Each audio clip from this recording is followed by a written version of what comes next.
Le Stade Toulousain s'est fait arnaquer 208 000 € par des escrocs israéliens qui ont eux-mêmes escroqué plus de 20 millions d'euros en Europe. On vous explique ce qui s'est passé. Le Stade Toulousain, en août 2023, a reçu un mail de la part d'un collaborateur du bâtiment, un collaborateur historique qui leur disait que désormais il fallait payer les nouvelles factures sur un nouveau RIB et un nouveau compte bancaire.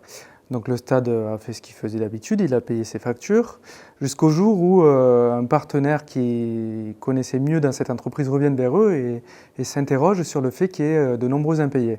Et là, le service administratif du Stade Toulousain s'est aperçu qu'ils avaient versé 208 000 € exactement à une société fictive. Finalement, c'était des escrocs qui avaient copié la même identité visuelle que les fournisseurs haut-garonnais.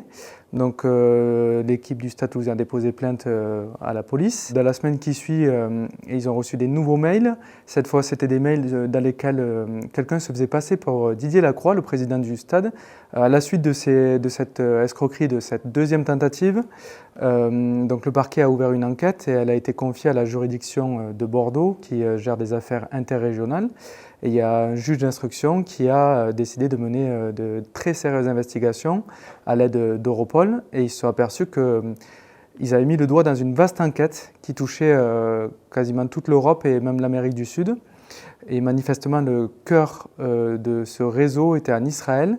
En fait, c'était des personnes, un groupe de 10 personnes qui étaient des vrais spécialistes de l'escroquerie. Donc, c'est des gens qui mènent des escroqueries au quotidien. Donc, ce qu'ils font, c'est qu'ils ont créé une plateforme avec des réseaux téléphoniques, des gens qui répondent au téléphone, des gens qui sont chargés de copier des identités visuelles de plusieurs entreprises, des gens qui parlent français, anglais, en fonction de leur interlocuteur. Et ils passent leur temps à mener ces escroqueries. Et c'est visiblement très fructueux puisqu'ils ont à peu près récolté entre 2023 et 2025 déjà 14,8 millions d'euros. C'est ce lundi que finalement la police suisse et française, et toulousaine normalement, est allée en Israël pour aller chercher six malfaiteurs. Il y en a 3 autres qui ont été interpellés à Paris, interrogés et puis présentés à un juge et ils devraient être mis en examen, si ce n'est pas fait déjà, et incarcérés.